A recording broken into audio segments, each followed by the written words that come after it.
আগে আমাকে একজন সাংবাদিক একটা ক্লিপ পাঠিয়েছে। একজন দাবি করছেন যে শহীদ মিনার সব নাকি ওরা টাকা দিয়েছে, আমি সব সম্পত্তি বানিয়ে নিই। আমি এখানে একদিনও এসে রাত্রি যাপন করি না, এখানে আরাম করতে আমি আসি না। আমি ক্লাস বানিয়ে নিয়েছি এবং আন্দোলনের নেতা আজকে সিপিআই পার্টির নেতা নন্দ পাত্র মহোদয়, তিনি পুরোটা দেখভাল করেন। তার সঙ্গে আমার রাজনৈতিক বিরোধ, মতাদর্শের বিরোধ। এই যে সমস্ত প্যান্ডেল, মাইক, লাইট ব্যবস্থাপনা যারা আছেন ওয়ার্ড প্রধান, সহায়ক প্রধান এবং আমাদের রাজনৈতিক মতাদর্শ আছে, আমারও রাজনৈতিক মতাদর্শ।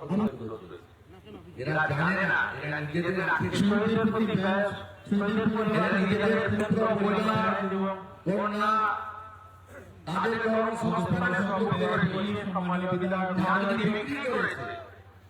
আর এখানে দাঁড়িয়ে বড় বড় ভাষণ মারছে। আজকে নন্দীগ্রামের আন্দোলনকে অপমান করা।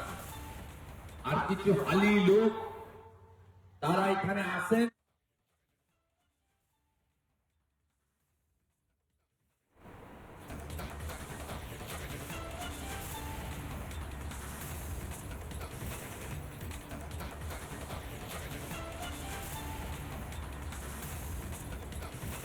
নন্দীগ্রামের ছবি দেখাচ্ছে আপনাদেরকে সরাসরি। নন্দীগ্রামে শহীদ তর্পণ দিবসে শুভেন্দু অধিকারী ভূমিরক্ষা আন্দোলনে 3 জন শহীদদের প্রতি শ্রদ্ধাঞ্জলি জানাতে আজ সেখানে তিনি গিয়েছেন। শহীদদের প্রতি শ্রদ্ধাঞ্জলি জ্ঞাপন শুভেন্দু অধিকারী। শহীদ তর্পণ দিবস উপলক্ষে আজ তিনি সেখানে গিয়েছেন। 2008 থেকেই তিনি এই শহীদ তর্পণ দিবস পালন করছেন জানিয়েছেন শুভেন্দু অধিকারী। প্রতিবারই তিনি এই দিবস পালন করেন।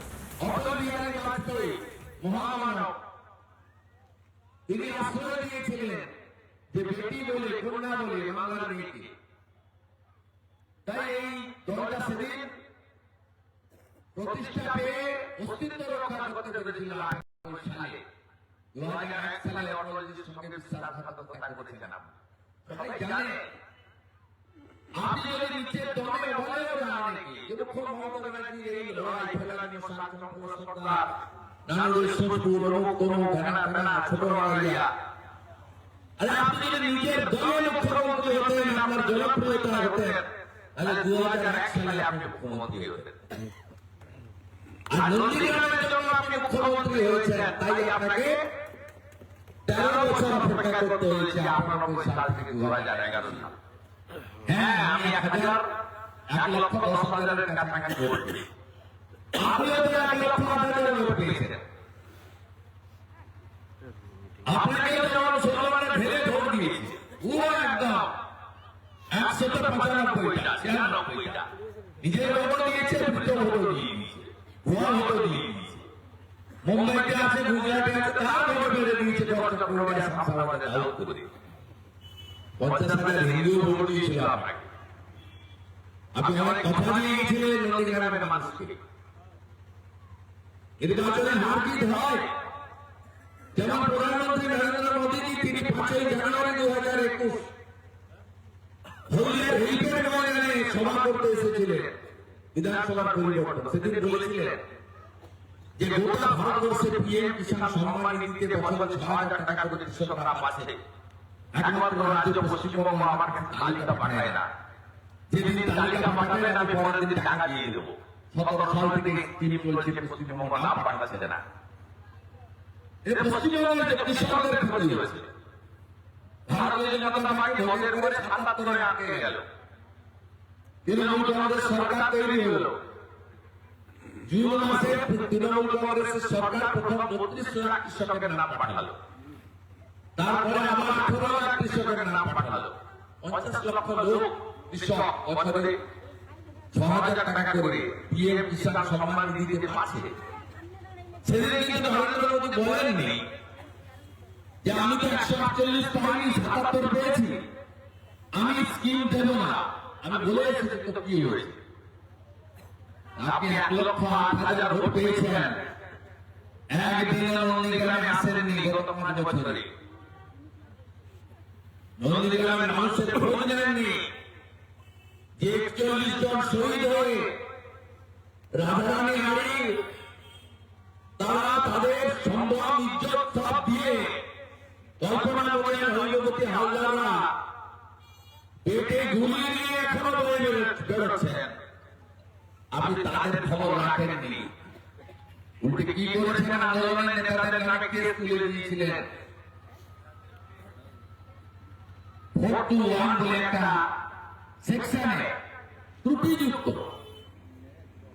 হাইকোর্ট আপনার সেই সিদ্ধান্তকে সেট অ্যাসাইড করে দিয়েছে, বাতিল করেছে। করেন তো নেই কিছু, আরো আন্দোলনের সঙ্গে যারা ছিল প্রত্যেককে আপনি বিপদে ফেলে দিয়ে চলে গেছেন। আপনার ত্রুটিযুক্ত মামলা প্রত্যাহার করা উচিত ছিল। দায়িত্বটা আপনার। সবচেয়ে বড় বেনিফিশিয়ারির নাম আপনি, মমতা বন্দ্যোপাধ্যায়। সবচেয়ে বড় বেনিফিশিয়ারি আমি নই। আমি কাফিরে নেমেছিলাম, এখানে আন্দোলন করতে এসেছিলাম। সময় ডাক বলল লক্ষণ সেটা হারাতে হলে আপনাকে লড়তে হবে। প্রথম আমার নাম প্রার্থী হিসেবে ঘোষণা করেন আপনি 2008 সালের 9ই আগস্ট সুলতানা আজাদের ময়দানে দাঁড়িয়ে। ভোট হয়েছে 2009 সালে। 10 মাস আগে আপনি বলে যান যে এই লক্ষণ সেটাকে কেউ হারাতে পারবে না, তোমাকে লড়তে হবে। এর আগেও আপনি বলেছেন। 98 সালে দীনবন্ধু ভট্টাচার্য লড়েছিল, বিজেপি তৃণমূল জোট ছিল। 99 সালে দীনবন্ধু ভট্টাচার্য লড়েছিল, একদিকে বিজেপির পতাকা, একদিকে তৃণমূলের পতাকা নিয়ে ভোট হয়েছিল, আমি লড়েছিলাম। অবলীলার নির্বাচনের ছবি আর আপনার ছবি নিয়ে ভোট করেছিলেন। 2004 সালে যখন কেউ দাঁড়াতে চায়নি তমলুকে, দীনবন্ধু ভট্টাচার্য দুবার হেরে গেছে, আর দাঁড়াবো না। লক্ষ্মণবাবু তখন বিরাট নেতা, ছোট মুখ্যমন্ত্রী, বিরাট দাপট, বাতায়নের কথা ছাড়া আমি খুঁজে পাইনি প্রার্থী। আমি কাদের কাউন্সিলর ছিলাম পুরসভার। আমাকে আপনি দেখে নন্দ কুমারী বললেন গাড়ির কাঠ লাগিয়ে, দীনবন্ধু দাঁড়াতে চাইছে না, তোমাকে দাঁড়াতে হবে। আমি ডিসিপ্লিন সোলজার, শৃঙ্খলা মানি, দল করে নেতা মানি, দলের যা নির্দেশ পালন করি। আমি লড়েছি। সেদিন আমাকে চিনত না, আমার একটাই পরিচয় ছিল, পরিচয় আজও আছে, তার জন্য গর্বিত। এর বাইরে আমার পরিচয় সেদিন ছিল না। যুবক ছেলে চিনি না, জানি না। নন্দীগ্রামে আমি বিশ্বকর্মার মন্ডার আশীর্বাদ নিয়ে নড়িয়ে দিয়েছিলাম। মাত্র 5,000 গ্যাপ ছিল আমার সঙ্গে লক্ষ্মণবাবু। নন্দীগ্রাম মাত্র 5,000। আমার অভিভাবক বিশ্বকর্মার নাম আশীর্বাদ নিয়ে লড়েছিলাম। মাটি ছেড়ে পালাইনি। ঠিক একইভাবে আমি চাইতে যাইনি আপনার কাছে।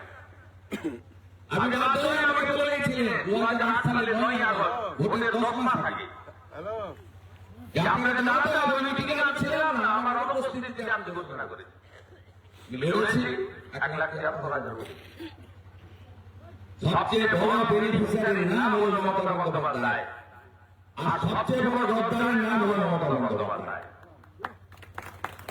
আপনি জানেন 2007 সালের 10ই নভেম্বর পিছপড়া করে তুলে নিয়ে চলে গেছিল 11 জন কেটে কুচিয়েছিল। মাছ সাগরে নিয়ে গিয়ে গঙ্গাসাগর পেরিয়ে একদম ভিতরে রিপসিতে নিয়ে গিয়ে তিমিও ভালো যাতে খায় ফেলে দিয়েছিল। ওই টুকরো টুকরো দেব আদিত্য বেড়া সহ 11 জনের দেব।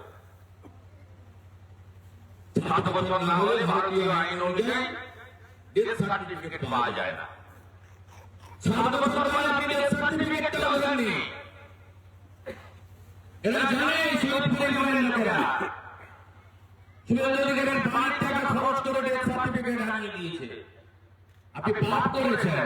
আন্দোলনের লোকেরা আজকেও কেসে ঝুলছে। ভুলভাবে মামলা প্রত্যাহার করেছে, তাই হাইকোর্ট ডিভিশন বেঞ্চ বাতিল করে দিয়েছে। ডেথ সার্টিফিকেট জানিয়ে আমি কলকাতা হাইকোর্টে লড়াই করে ডেথ সার্টিফিকেটের অর্ডার করিয়ে এনে দিয়েছি এদেরকে 24 সালে, 2 বছর আগে, 1.5 বছর আগে। শুধু তাই নয়, আমাদের এখানে একটাও জানা রাখিনি, রাজনৈতিক স্লোগান দিইনি। আমি এর পবিত্রতা রক্ষা করি আন্দোলনের। আর আপনি কি করেছেন? 2021 সাল 18 জানুয়ারি আমি 2020 এর 29 ডিসেম্বর দল পরিবর্তন করি। 2021 সালের 18 জানুয়ারি আপনি এসেছিলেন দেখালিতে। সেখানে গোটা পশ্চিমবঙ্গ থেকে লোক জমা করা হয়েছিল, 20-25,000 30,000 লোক হয়েছিল। হেলিকপ্টার করে এসেছিলেন।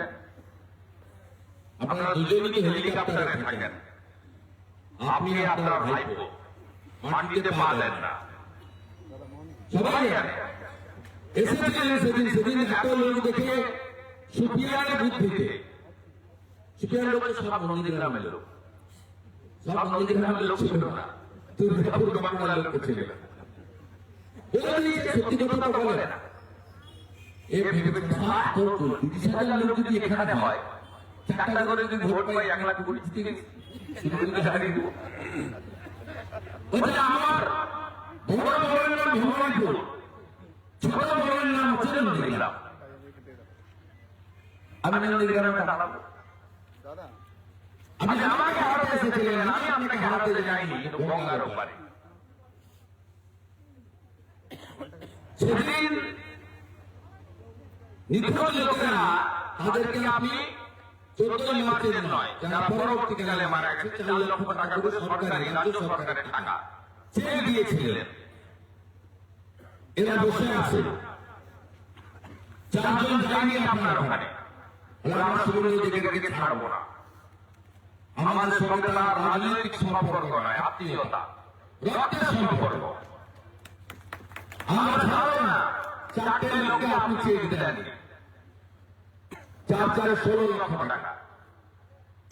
আমি 3 বছর ধরে আমার পাওয়া 1.5 লক্ষ টাকা বেতন থেকে জমিয়ে এদেরকে 4-16 লক্ষ টাকা শোধ করে দিয়েছি। এটা চাই, এই তো আপনার মানসিকতা। কত উদাহরণ দেব, আমাকে এখান থেকে কত রাস্তা যেতে হবে জানেন? 6 ঘন্টা বনগা যাব। ঠাকুর হরিচাঁদ ঠাকুর, গুরুচাঁদ ঠাকুরের মতুয়া সম্মেলন আছে। তাই আর কথা বলছি না, আপনারা সব জানেন। আমি আপনাদের বলছি,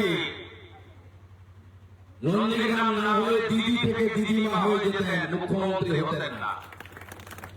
আসল পরিবর্তন আসেনি।